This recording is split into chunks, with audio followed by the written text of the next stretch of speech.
dengan 11 ayat penutup surat Ali Imran ini. Dan kemarin saya berjanji untuk mentadaburi setiap ayatnya dan nanti kita hubungkan dari apa yang saya janjikan, sedikit kita pahami dari doa Robbana yang pertama nanti sampai doa Robbana yang kelima dari surat Ali Imran ini. Dan pagi hari ini kita bahas dua dulu. Kenapa? Di penutup surat Ali Imran 11 ayat surat Al Imran ada 5 doa Robbana. Di dalamnya dimulai dari Robbana ma khalaqta hadza batila subhanaka faqina adzabannar. Bismillah. Bapak Ibu yang semoga Allah cintai dan semoga Allah rahmati. Alhamdulillah 20 doa Robbana sudah kita pelajari bersama dan sudah kita tadaburi bersama. Semoga apa yang kita pelajari dan apa yang kita tadaburi bukan hanya sekedar ilmu yang lewat dari telinga kanan kita kemudian keluar dari telinga kiri kita. Tapi semoga 20 doa Robbana yang sudah kita pelajari bersama dan kita ikhtiarkan menjadikan kita mengerti betul bagaimana maha sempurnanya Allah di dalam mengajari kita, di dalam kehidupan kita untuk menyusun proposal doa kita kepada Allah. Karena tidak ada doa yang terbaik yang kita panjatkan kecuali adalah yang Allah dan Rasul-Nya ajarkan di dalam kehidupan kita. Tidak ada contoh yang terbaik yang bisa kita ambil kecuali dari baginda besar Muhammad SAW. Karena kita harus paham dan kita harus mengerti betul bahwa proposal doa yang kita ajukan kepada Allah ada tata caranya, ada aturannya untuk menjadikan setiap doa yang kita panjatkan kepada Allah itu menembus pintu langit dan mudah dikabulkan kepada Allah. Mungkin hari ini ada yang bertanya, saya tidak paham kok 40 doa Robbana, tapi doa-doa saya juga dikabulkan oleh Allah, doa-doa saya juga apa yang saya inginkan dalam kehidupan dunia juga diberikan sama Allah.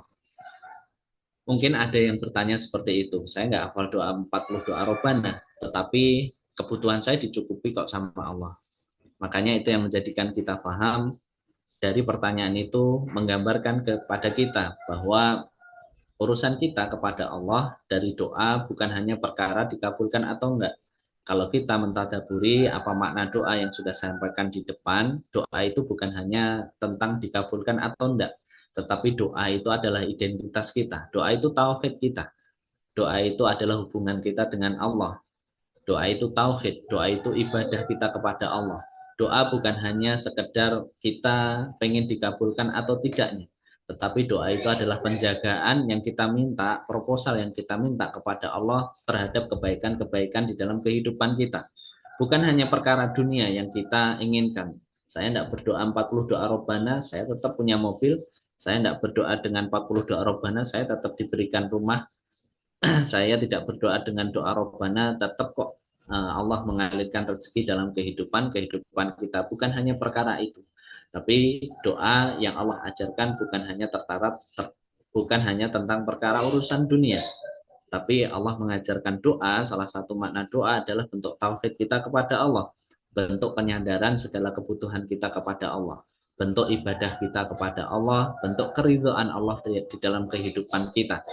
Dan Allah itu benci kepada makhluk dan benci kepada setiap ciptaannya yang dia itu sombong. Salah satu bentuk kesombongan itu apa? Tidak pernah meminta kepada Allah, tidak pernah berdoa kepada Allah. Maka itu yang menjadikan kita paham doa itu bukan hanya urusan dikabulkan atau enggak, tetapi doa itu adalah bentuk kebaikan yang Allah berikan di dalam kehidupan kita ketika kita menyandarkan dan menempatkan diri kita sebagai seorang hamba yang meminta kepada Robnya. Dan ketika kita meminta sesuai dengan proposal dan sesuai dengan aturan yang Allah ajarkan dalam kehidupan kita. Kalau kita punya presiden, kita pengen bertemu, ketika kita pengen meminta, itu pun ada protokolnya, ada aturannya, ada proposalnya. Kalau kita meminta, mengajukan permintaan kita kepada makhluk saja, ada proposalnya, ada aturannya, maka sesungguhnya Allah mengajarkan kepada kita bagaimana protokol dan bagaimana permintaan doa kita kepada Allah. Semoga 20 doa Robbana yang sudah kita pelajari menjadikan kita lebih mengerti betul bagaimana maha sempurna Allah dan maha kayanya Allah di dalam kehidupan kita. Dan semoga menjadikan 20 doa robana yang sudah kita pelajari menambah kebaikan di dalam kehidupan kita. Dan semoga ada manfaatnya dan ada hikmah yang bisa diambil dari setiap doa yang sudah kita pelajari.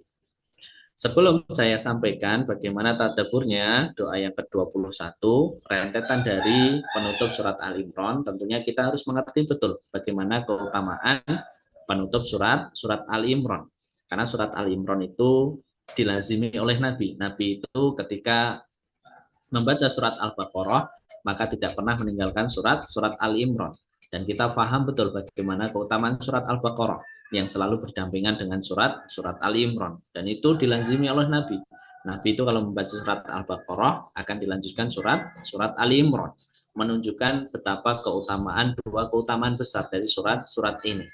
Semoga siapapun yang melazimi surat Al-Baqarah dan melazimi surat Ali Imran menjadikan kedua surat ini menjadi syafaat nanti di dalam kehidupan Bapak Ibu semuanya. Dan kita paham ya Bu, bagaimana keutamaan surat Al-Baqarah itu ketika dibacakan di dalam rumah kita. Begitu juga dengan surat Al-Imran. Semoga siapapun yang melazimi mendapatkan syafaatnya nanti di yaumul kiamah. Tentunya kita paham dari penutup surat Al-Imran ini adalah ayat 190 sampai 200 yang sudah kita ikhtiarkan selama beberapa tahun untuk kita hafalkan. Karena ini berkaitan dengan urusan tidur kita. Dan sering saya sampaikan dalam video, dalam kajian saya sampaikan, jangan sampai tidur kita hanya sekedar melepas lelah. Tidur itu bukan hanya urusan melepas lelah dari setiap aktivitas kita, tapi tidur itu bentuk ibadah kita kepada Allah. Bagaimana tidur kita bisa menjadi ibadah kita kepada Allah? Ketika tidur kita itu mengikuti dari contoh yang terbaik yang Rasulullah ajarkan di dalam kehidupan kita. Bagaimana contohnya? Rasulullah ketika tidur tidak pernah meninggalkan surat Al-Mulk sebelum tidurnya dan tidak pernah meninggalkan 11 ayat dari surat Al-Imran. Maka kita harus paham bagaimana ceritanya atau bagaimana kisahnya atau bagaimana rekam jejaknya ketika Rasulullah itu bangun tidur mengucapkan atau membaca 11 ayat surat Ali Imran. Di dalam hadis riwayat Muslim, Imam Ahmad juga Imam At-Tirmizi menceritakan di dalam kehidupan kita, di dalam Sunan Abu Dawud juga ada bagaimana para ulama itu menceritakan bagaimana rekaman dari Ibnu Abbas. Ibnu Abbas itu adalah ponakan dari Maimunah, salah satu istri dari Nabi.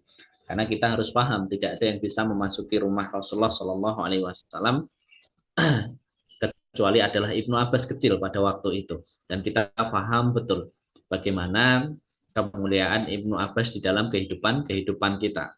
Satu-satunya orang yang bisa merekam bagaimana kehidupan di dalam rumahnya Nabi yang menjadi sunnahnya kita pada hari ini. Karena kenapa hanya Ibnu Abbas yang bisa merekam kehidupan Nabi di dalam rumahnya? Karena ini berhubungan dengan hukum nasab dan hukum ahlul baitnya Rasulullah Shallallahu Alaihi Wasallam. Dan kita paham betul bagaimana kecerdasan Ibnu Abbas. Walaupun masih belia, tetapi hafalan beliau luar biasa di dalam kehidupan beliau, kehidupan Al-Quran beliau. Dia paham betul bagaimana mendudukan kedudukan beliau ketika di rumahnya Nabi untuk merekam setiap jejak dan setiap apa yang dilakukan oleh Rasulullah Shallallahu Alaihi Wasallam di dalam kehidupan malamnya. Di dalam hadis yang panjang saya sampaikan dan saya potong ceritanya untuk meringkas apa yang akan kita bahas. Ibnu Abbas karena semangatnya, ghirahnya untuk melihat bagaimana kehidupan malamnya Rasulullah Shallallahu Alaihi Wasallam itu sampai ketika malamnya Ibnu Abbas itu tidak tidur hanya untuk melihat bagaimana kebiasaan Rasulullah Shallallahu Alaihi Wasallam. Rasulullah Shallallahu Alaihi Wasallam itu membagi tidurnya menjadi 3, sebagaimana kehidupan malamnya kehidupan malamnya Nabi Dawud. Rasulullah itu sangat mengagumi malamnya Nabi Dawud. Dan itu dipraktekkan di dalam kehidupan Rasulullah Shallallahu Alaihi Wasallam. Rasulullah Shallallahu Alaihi Wasallam itu membagi tidurnya itu menjadi tiga malamnya itu. Jadi habis yang pertama habis Isya Rasulullah Shallallahu Alaihi Wasallam itu tidur. Rasulullah itu tidak pernah banyak berdiskusi dan tidak pernah banyak menghabiskan setelah Isya-nya kecuali ada dua urusan, satu urusan turunnya wahyu, dua urusan jihad. Maka di luar dua urusan ini, maka Rasulullah itu setelah sholat Isya, maka segera kembali ke rumahnya untuk beristirahat. Satu yang dilakukan Rasulullah Shallallahu Alaihi Wasallam adalah mendengarkan apa yang menjadi curhatan dari istri-istrinya setelah setelah ba'da Isya. Yang kedua adalah beristirahat. Yang bisa kita ambil pelajaran dan hikmah dari kehidupan pertama malamnya Rasulullah Shallallahu Alaihi Wasallam adalah pergi istirahat di awal waktu. Ini yang sunnah banyak yang sudah ditinggalkan oleh orang-orang zaman sekarang, terutama banyak anak muda. Justru banyak anak muda setelah Isya-nya untuk pergi nongkrong, nanti sampai jam 1, jam 2, bahkan sampai subuh baru pulang. Akhirnya sholat subuhnya terlewat. Di dalam kesehatan medis, ini pun bisa diceritakan. Kalau diteliti bagaimana kehidupan orang yang tidur lebih awal, kemudian bangun di tengah malam, kemudian bermunajat, kemudian tidur lagi, kemudian bangun di menjelang subuhnya, akan mempunyai kesehatan yang berbeda dengan orang yang suka bergadang. Dan ini penelitiannya sudah banyak. Karena tidak ada contoh yang terbaik yang bisa kita tiru adalah kecuali contoh dari Rasulullah Shallallahu Alaihi Wasallam. Dan kita paham betul Rasulullah itu sampai usia yang ke-60, sampai usia hampir 60 pun masih memimpin perang. Bahkan kita bisa bayangkan memimpin perang butuh fisik yang luar biasa. Dan kalau kita bayangkan umur kita hari ini yang sudah 60, kalau maju di medan perang pasti sudah jompo, memegang pedang saja sudah mungkin bergetar. Tapi Rasulullah itu enggak. Rasulullah itu jarang sakit dan Rasulullah itu sangat gagah ketika memimpin pertempuran walaupun usianya sudah lanjut. Karena kebiasaan Rasulullah Shallallahu Alaihi Wasallam itu tidak pernah mengakhirkan tidurnya, selalu mengawalkan tidurnya ba'da Isya. Secara medis ini juga banyak kebaikan dari sunnah yang diajarkan oleh Rasulullah Shallallahu Alaihi Wasallam. Orang yang tidurnya lebih awal mempunyai kesehatan yang lebih baik dibandingkan orang yang tidurnya suka diakhirkan atau menjelang malam di atas jam 11, jam 12, bahkan jam 1. Ketika kita mengerti betul bagaimana kehidupan awalnya Rasulullah ketika tidur, maka Rasulullah bangun membagi malamnya yang kedua, yaitu ketika bangun bermunajat kepada Allah, melakukan aktivitas. Karena metabolisme tubuh itu setelah Isya, setelah Isya itu butuh diistirahatkan dari pencernaan kita, dari aktivitas enzim, dari lambung, dari itu butuh istirahat. Hari ini banyak orang yang habis Isya justru makan, justru mengkonsumsi hal-hal yang berat yang menjadikan harusnya organ tubuh dalam itu mulai beristirahat, tapi justru dipaksa untuk bekerja. Makanya itu yang menjadikan banyak penyakit. Jangan salahkan kalau penyakit itu mudah hadir dalam kehidupan kita, karena pola hidup kita juga pola hidup yang tidak sehat. Maka itu yang kita harus pahami. Setelah Rasulullah Shallallahu Alaihi Wasallam bangun di tengah malam menjalankan aktivitasnya, dan di sepertiga malam itu adalah waktu yang sangat terbaik bagi tubuh kita itu, karena metabolisme itu mulai aktif kembali untuk kita maksimalkan dari pencernaan, dari semua aktivitas enzim, semua antibodi itu mulai aktif kembali ketika kita bangun. Makanya Rasulullah gunakan untuk bermunajat kepada Allah. Kemudian di sepertiga malam yang terakhirnya maka Rasulullah tidur kembali sebentar menjelang subuhnya. Kemudian subuh bangun, sholat qobliyah subuh, kemudian berangkat ke Masjid Nabawi untuk berjamaah sholat subuh. Dari malamnya Rasulullah Shallallahu Alaihi Wasallam, maka Ibnu Abbas itu merekam betul bagaimana kejadian dari Rasulullah Shallallahu Alaihi Wasallam tidur sampai bangun, sampai bangun. Maka Ibnu Abbas melihat bagaimana kehidupan Rasulullah ketika bangun malamnya. Ibnu Abbas itu sampai tidak tidur, Bapak Ibu, tidak tidur hanya untuk melihat apa yang dikerjakan Rasul ketika bangun malamnya. Sebelum tidur Rasulullah bercerita, ngobrol sebentar sama istrinya untuk melihat, dan ini pelajaran juga bagi kita yang hari ini orang Barat itu mulai menggemborkan atau mulai mengutarakan kepada kita sebagai kaum muslimin itu tentang masalah pilotok. Pilotok itu berbicara di atas bantal sebelum tidurnya. Nggak usah ngomongin pilotok. Rasulullah sudah mengajarkan dari dulu untuk kita memuliakan bagaimana pasangan kita dengan mendengarkan setiap cerita dari pasangan kita. Itu sunnah. Jadi kalau kita bapak-bapak habis isya itu jangan melayap. Habis isya itu jangan nongkrong ngopi sama temennya. Tapi habis isya sebelum kita tidur dengarkan curhatan istri kita. Karena istri kita itu butuh tempat cerita. Butuh hanya didengarkan. Wanita itu hanya butuh didengarkan cerita. Malam cerita, kadang ceritanya diulang-ulang Bapak Ibu. Ketemu coro diceritakan diskon 5%, naik jadi 10%,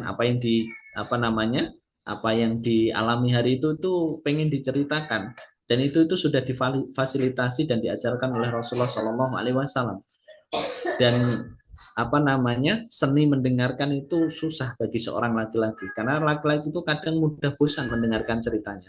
Itulah tantangannya kita kalau kita mengikuti sunnahnya Rasulullah SAW. Kalau istrinya cerita malam, dengarkan Bapak, dengarkan, karena istri itu sangat dihargai ketika ceritanya itu kita dengarkan. Kita dengarkan, walaupun sebenarnya wanita itu kan nggak butuh solusi, hanya butuh didengarkan. Kadang yang mereka harapkan kan bukan solusi dari kita, tapi adalah suami yang mau mendengarkan, mau mengerti betul bagaimana cerita dan perasaannya, dan itu sudah diajarkan oleh Nabi. Ketika bangun, maka Ibnu Abbas itu merekam bagaimana kehidupan Rasulullah SAW.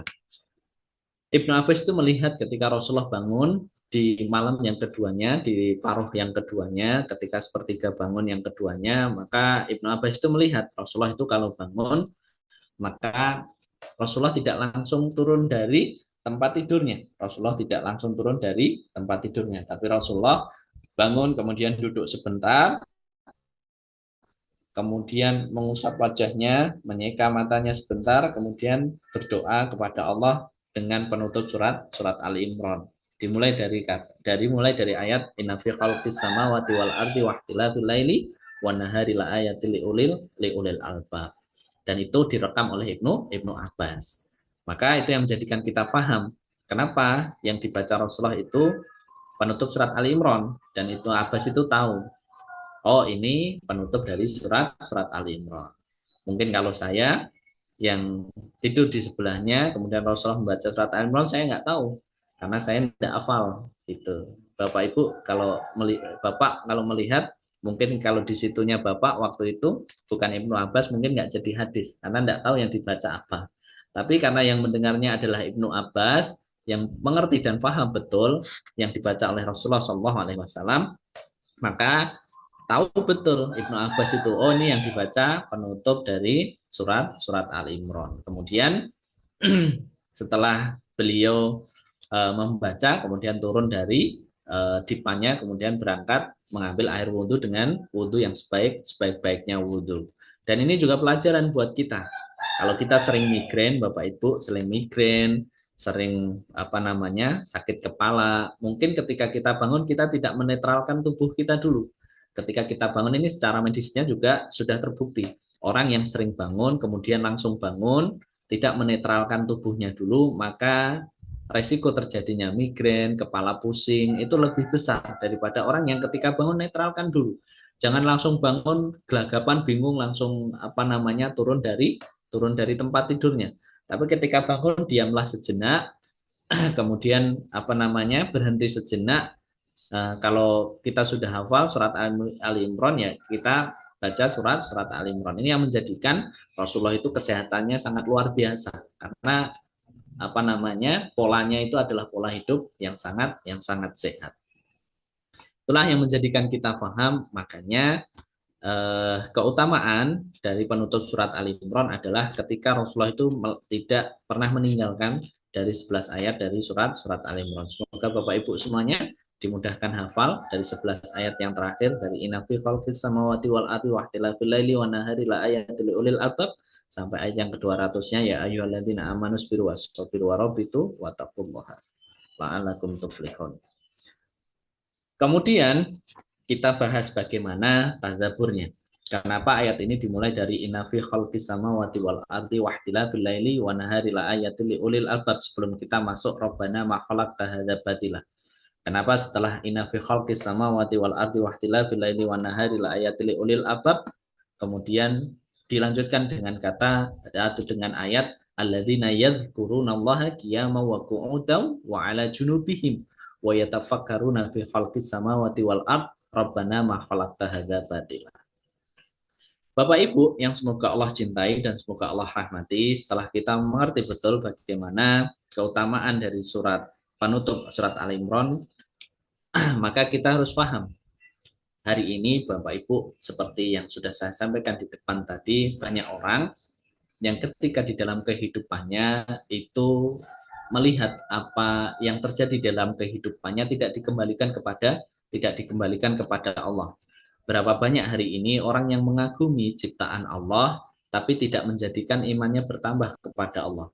Berapa banyak hari ini orang yang mengagumi bagaimana ciptaannya Allah tapi hanya dijadikan sebagai sensasi keindahan saja di dalam kehidupannya. Banyak orang yang kalau melihat keindahan dari ciptaannya Allah, maka hanya dijadikan foto, kemudian dijadikan story di Instagramnya. Instagramable.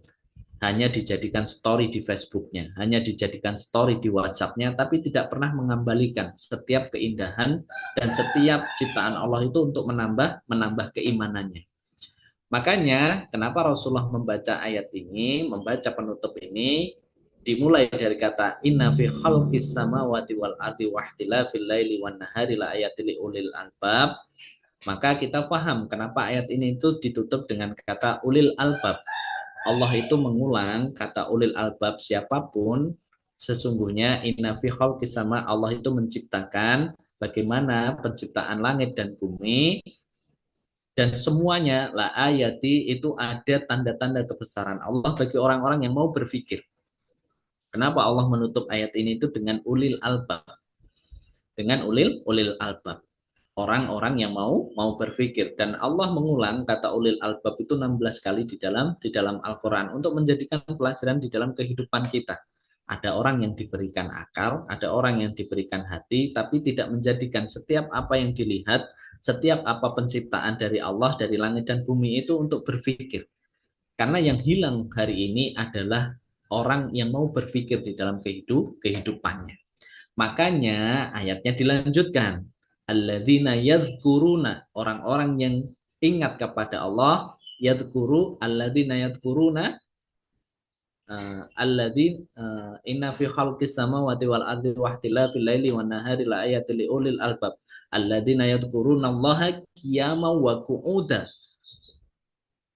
Orang-orang yang ingat di dalam kehidupannya ketika dia berdiri maupun ketika dia qu'ud. Qiyaman itu berdiri, qu'ud itu berbaring. Qiyama wa qu'uda. Wa alladzina yadhkuruna Allaha qiyaman wa qu'udan wa 'ala junubihim wa yatafakkaruna fi khalqis samawati wal ard. Allah menyebutkan kata yatafakkaruna, yaitu tentang tafakur. Kenapa kata ulil albab disandingkan dengan orang yang berdiri, orang yang mengingat Allah, kemudian dalam keadaan berdiri, dalam keadaan berbaring, kemudian untuk memikirkan ciptaan Allah. Karena yang hilang pada hari ini adalah tafakur. Tafakur itu apa Bapak Ibu? Tafakur itu adalah memikirkan setiap ciptaan yang Allah berikan di dalam kehidupan kita. Artinya apa?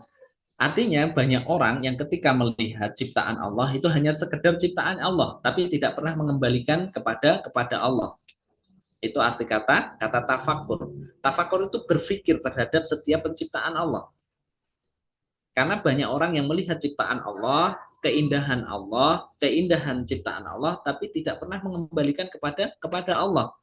hanya mengagumi sebatas ciptaannya saja. Orang yang mengagumi ciptaan Allah dari alam semesta begitu indahnya, itu terbagi menjadi dua. Yang dia melihat ciptaan Allah itu hanya sebatas apa? Sebatas keindahan saja. Jadi dia ketika melihat bagaimana indahnya penciptaan, ketika dia melihat, ya Allah bagaimana engkau begitu indah menciptakan bangunan ini, sudah sampai di situ saja. Oh hebat ya, luar biasa ya ciptaannya, luar biasa gedungnya, luar biasa gunungnya indahnya, luar biasa sungainya. Hanya dijadikan sebagai apa? Sebagai ajang atau sebagai apa namanya spot foto, atau hanya dijadikan story di dalam media sosialnya, di dalam Instagramnya, Instagram Story, hanya dijadikan Instagram, Facebook, apa namanya, story Facebooknya atau story WhatsAppnya. Tapi apa yang dilihat dari setiap penciptaan Allah itu tidak menjadikan dia itu berpikir bagaimana ciptaan Allah. Makanya itu yang hilang dalam kehidupan kita hari ini. Padahal ketika kita memikirkan saja ciptaan Allah itu menjadi sebuah kebaikan di dalam kehidupan kita. Orang yang mau bertafakur itu disebut sebagai, kenapa ayatnya mengatakan alladzina yadhkuru, orang yang selalu ingat itu dengan memikirkan Allah. Kata tafakur itu menjadikan kita ingat itu kepada Allah di dalam berdiri kita, di dalam berbaring kita. Agar ketika kita memikirkan, menjadikan kita itu ingat dan kembali kepada Allah. Dan hari ini itu orang yang tafakur memikirkan setiap penciptaan Allah itu sudah jarang, Bapak Ibu. Dan itu yang harus kita hadirkan di dalam kehidupan kita. Harusnya kata tafakur itu menjadikan iman kita bertambah. Ketika kita melihat keindahan alam semesta, maka itu harus masuk kepada golongan yang kedua. Orang yang golongan kedua tidak hanya melihat ciptaan Allah, melihat keindahan Allah, itu hanya sebatas keindahan, tetapi menjadikan imannya itu bertambah, menjadikan dia itu berpikir bagaimana proses penciptaan langit dan bumi, bagaimana proses penciptaannya, bagaimana maha kuasanya Allah, sehingga menambah keimanannya. Karena hari ini orang banyak melihat bagaimana kehebatan dan bagaimana setiap penciptaan Allah itu hanya dijadikan sebagai apa? Ajang pengaguman saja. Kagum kepada Allah tapi imannya tidak bertambah kepada Allah.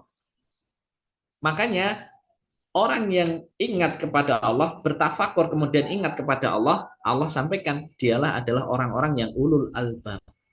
Ulul albab itu mengembalikan semua yang menjadi penglihatannya, apa yang dirasakan, dari apa yang dilihat, itu dikembalikan semua kepada Allah.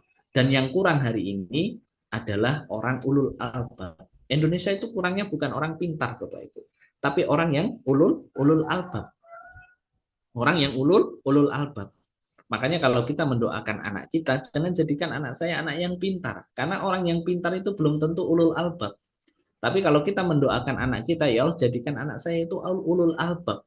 Orang yang selalu mengembalikan apa yang dia lihat, apa yang dia dapatkan, apa yang terjadi dalam kehidupannya itu kembali kepada Allah. Hari ini Bapak Ibu, yang kurang dari negara kita itu bukan orang pintar. Kalau kita melihat Bapak Ibu, mohon maaf, orang yang korupsi yang hari ini, yang tertangkap, yang OTT, apakah orang bodoh? Tidak ada orang bodoh. Mereka orang S2, S3 yang mungkin bahkan sekolahnya malah di luar negeri. Tapi mereka bukan orang-orang yang ulul albab, yang kenikmatannya yang diberikan, apa yang mereka dapatkan, tidak menjadikan mereka itu kembali kepada Allah, sehingga apa? Sehingga apapun yang mereka dapatkan, keputusan yang harusnya menjadi keputusan yang apa namanya bijaksana, yang mensejahterakan, yang bukan haknya nggak diambil, menjadikan mereka apa? Menjadikan mereka itu tidak berpikir bahwa setiap nikmat, setiap jabatan, setiap apa yang diberikan itu hanya titipan yang harus dikembalikan kepada Allah. Sehingga apa? Mereka menerjang setiap apa yang apa namanya, setiap apa yang dititipkan kepada mereka dari jabatan mereka, dari harta mereka, justru tidak menjadikan mereka itu beriman dan takut kepada Allah. Tapi apa yang mereka lakukan justru merusak tatanan di dalam kehidupan dunia, dari jabatan, dari apapun yang menjadi wewenang mereka. Hari ini kalau kita lihat Bapak Ibu, apa yang menjadi kerusakan di dalam kehidupan negara kita, dari hutan, dari itu, yang rusak siapa? Mereka bukan orang-orang yang bodoh, mereka orang S2, S3, bahkan dokter, bahkan profesor. Nggak kurang Indonesia itu dari orang pintar. Tapi yang kurang adalah di Indonesia itu orang yang ulil albab, bukan hanya sekedar pintar. Karena pintar belum tentu ulil albab. Tapi kalau ulil albab pasti pintar. Maka itu yang menjadikan kita paham Bapak Ibu. Ada orang yang mengagumi ciptaan Allah, tapi tidak mengagumi syariatnya Allah.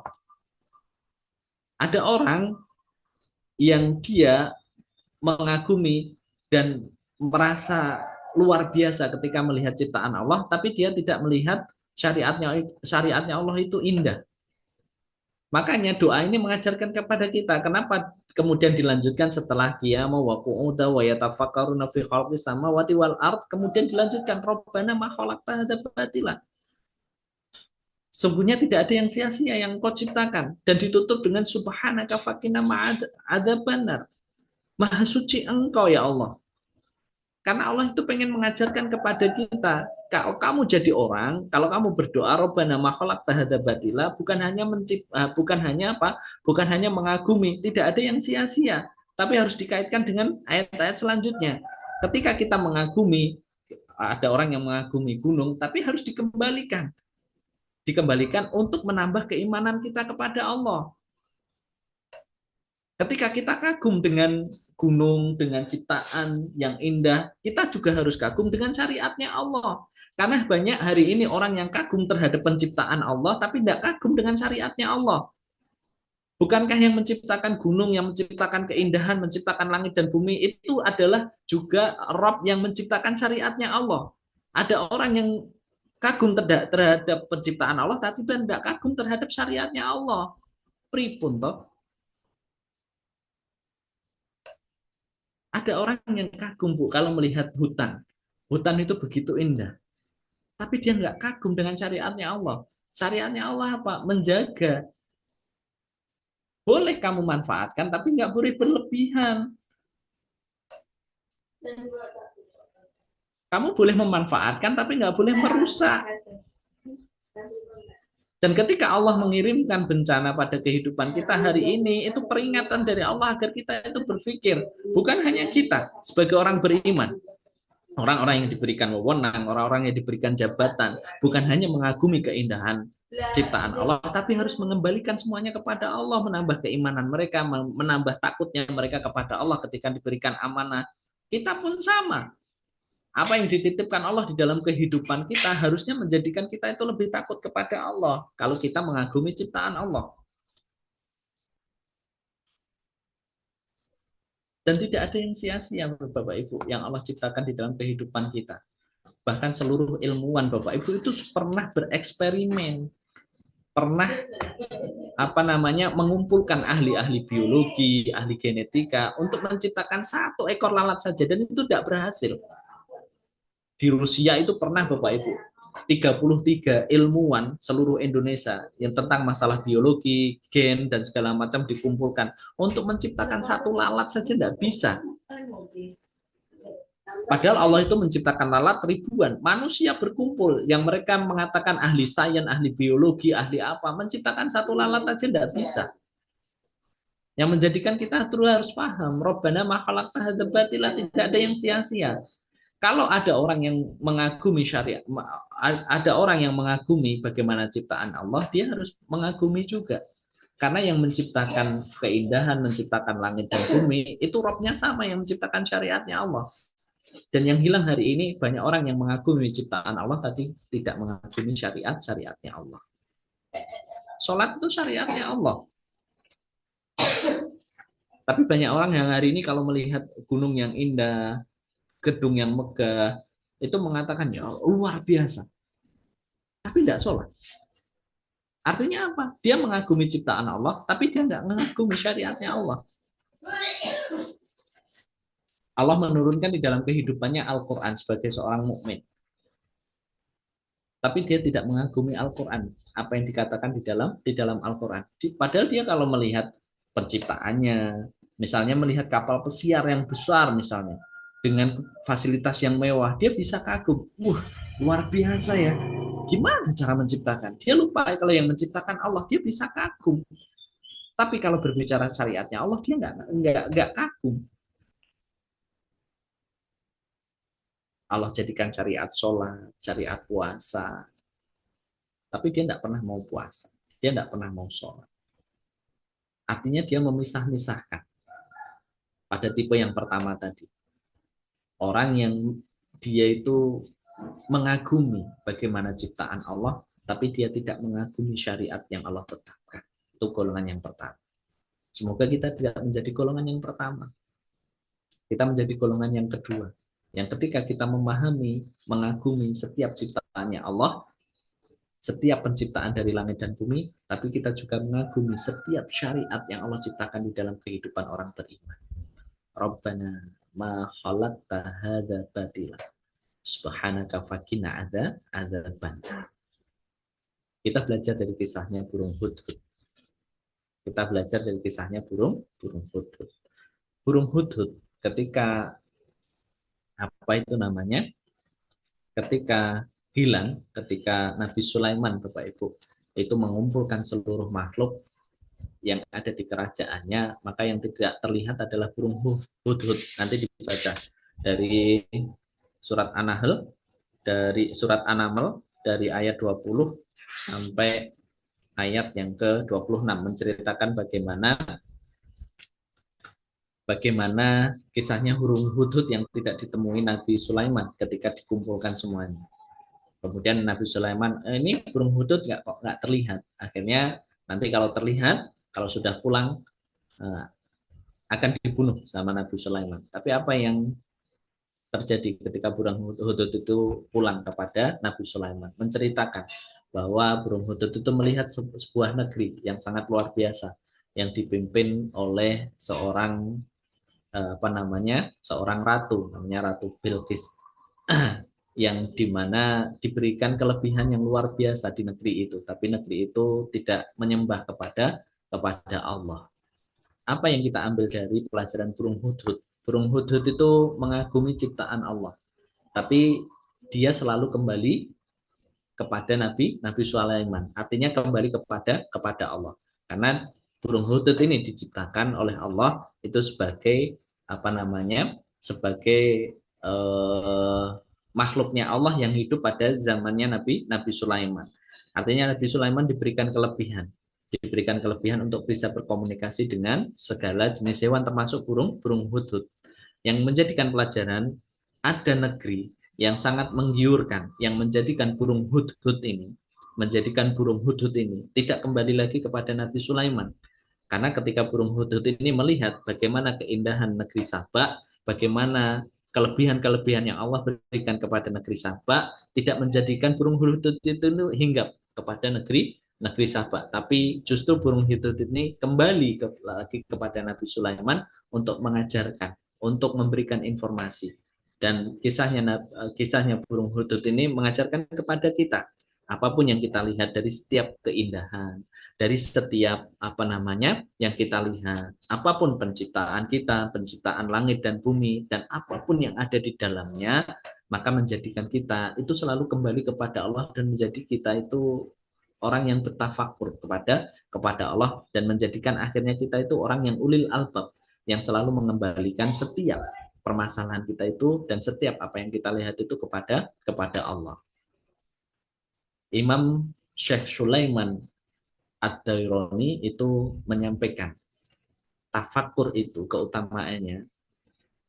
Beliau menyampaikan, aku keluar dari rumahku, kemudian memikirkan satu nikmat yang Allah berikan di dalam kehidupanku, itu lebih aku inginkan kebaikannya dan keridhoannya dari Allah. Memikirkan satu nikmat, itu lebih aku harapkan keridhoannya di hadapan Allah. Hasan al-Basri itu sampai mengatakan tentang masalah tafakur, masalah memikirkan setiap nikmat. Memikirkan nikmat yang Allah berikan di waktu malam itu lebih baik daripada sholat tahajud kita. Pahalanya itu lebih sama dengan sholat tahajud kita. Jadi kalau kita bangun memikirkan apa yang Allah berikan, ini kata Imam Hasan al-Basri, memikirkan nikmat, bertafakur terhadap nikmat yang Allah berikan di malam hari, itu pahalanya hampir sama dengan pahala orang yang bertahajud. Yang menjadi masalah kalau kita dibangunkan oleh Allah di dalam kehidupan malam kita, kalau kita tidak mampu sholat, maka kita kembalikan. Kita lebih memikirkan nikmat yang Allah berikan dalam kehidupan kita atau memikirkan masalah hidup kita. Memikirkan masalah hidup kita. Kadang kita dibangunkan karena kita resah. Ya Allah, besok saya gimana ya bayar utangnya? Ya Allah, besok saya gimana ya? Ya Allah, besok ini makan apa ya? Ya Allah, besok masak apa ya? Ya Allah, besok nyiapin buat suami saya apa ya? Banyak hal yang yang banyak yang kita pikirkan, tapi tidak menjadikan kita itu mengembalikan nikmat itu kepada Allah. Kata Hasan al-Basri, memikirkan nikmat, satu nikmat ketika kita bangun di malam hari itu pahalanya hampir sama dengan sholat tahajud kita. Ketika yang kita pikirkan itu menjadikan kita itu yadhkurunallaha qiyamau wa qu'udan wa ala junubihim yatafakkarun, untuk memikirkan di berdiri kita, di berbaring kita, agar kita menjadi orang yang selalu berpikir dan menjadikan kita itu ulul albab di dalam kehidupan kita. Tidak ada yang sia-sia yang Allah ciptakan. Yang Allah ciptakan dari keindahan itu harus menjadikan kita orang yang mengagumi bukan hanya ciptaan Allah, tetapi mengagumi syariat Allah. Ketika kita berdoa dengan doa ini, Rabbana ma khalaqta hadza batila subhanaka, maha suci engkau, tidak ada yang sia-sia yang engkau ciptakan. Subhanaka faqina adzabannar. Kenapa ditutup subhanaka, maha suci Allah, maha suci engkau ya Allah, waqina adzabannar, dan jangan masukkan engkau kami ke dalam neraka. Karena setiap orang, Bapak Ibu, yang sudah memikirkan dari setiap penciptaan Allah akan tumbuh imannya kepada Allah. Dan orang yang tumbuh imannya kepada Allah tidak akan mungkin dimasukkan Allah ke dalam neraka. Itu hubungannya. Orang yang bertafakur, imannya akan tumbuh. Dan orang yang imannya tumbuh di dalam hatinya, maka dia tidak akan tersentuh oleh api neraka. Kalau kita belajar hadis, maka tidak ada orang yang ada iman sebesar biji sawinya, yang itu kecuali adalah Allah angkat dari kehidupan neraka. Makanya subhanaka, ketika kita subhanaka, maha suci engkau dari setiap penciptaannya, kalau sudah bertafakur menjadi orang yang ulul albab, mengembalikan semuanya kepada Allah, maka imannya tumbuh, dan iman itu yang menjauhkan dia dari api neraka.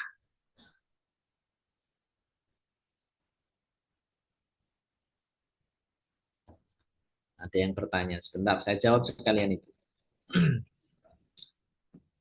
Apa Mbak Ustadz? Gedung dan kapal bukankah ciptaan Allah tapi buatan manusia? Tapi kita bisa mengagumi manusia ciptaannya yang mampu berkarya membuat gedung kapal yang indah. Betul. Kalau kita berpikir gedung, kapal, pesiar, semuanya ciptaan, yang menciptakan memang manusia. Tapi siapa yang bisa menggerakkan mereka? Semuanya kan yang menciptakan Allah. Allah sudah menyampaikan inna fi khalqis samawati wal ardi wahtilafil laili wan nahari.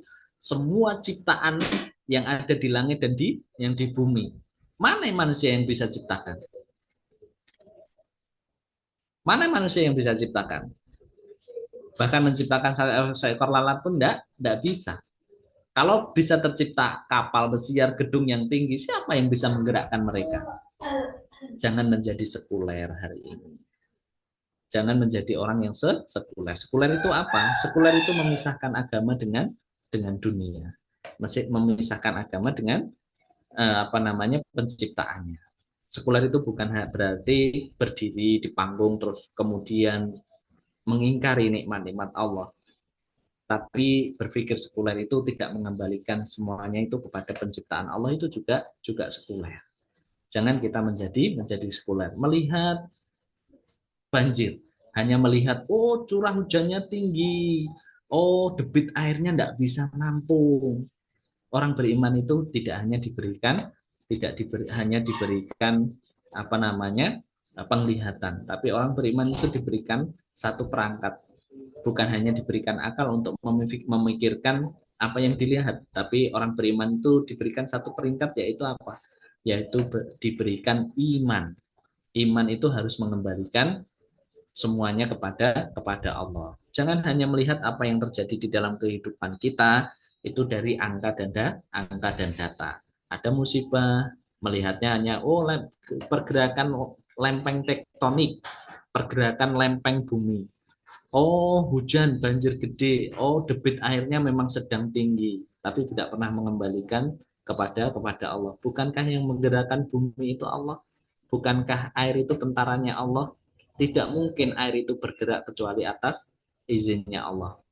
Tidak mungkin bumi itu bergerak atas izinnya Allah.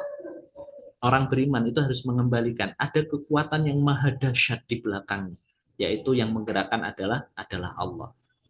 Kalau bisa tercipta gunung, bisa tercipta kapal, bukankah ada Allah yang maha dahsyat yang menggerakkan manusia yang menciptakannya? Semuanya harus kita kembalikan kepada Allah. Boleh kita kagum, manusianya hebat yang bisa menciptakan. Yang menggerakkan manusianya siapa? Yang menggerakkan manusianya Allah. Jangan lupa ada kekuatan yang maha dahsyat di belakang yang menggerakkan setiap penciptaannya. Jangan menjadi sekuler di dalam kehidupan kita. Karena hari ini kemurnian akidah kita, kemurnian akhlak kita itu sangat gencar diserang sama paham sekuler sama saham materialisme. Itulah yang menjadikan kita paham, Bapak Ibu. Semoga apa yang kita pelajari ketika kita berdoa Rabbana ma khalaqta hadza batila subhanaka faqina adzabannar, kita paham betul dari setiap penciptaan Allah yang tidak ada yang sia-sia ini menjadikan kita orang yang mampu berpikir dengan akal kita. Menjadi mampu kita berpikir dan mengembalikan setiap yang kita lihat, setiap ciptaannya Allah, setiap apa yang terjadi di dalam kehidupan kita, itu menjadikan kita orang-orang yang ulul albab di dalam kehidupan kita. Barakallahu fikum, itu makna yang tadabbur kita yang pertama. Ketika kita berdoa, Rabbana ma khalaqta hadza batila subhanaka faqina adzabannar.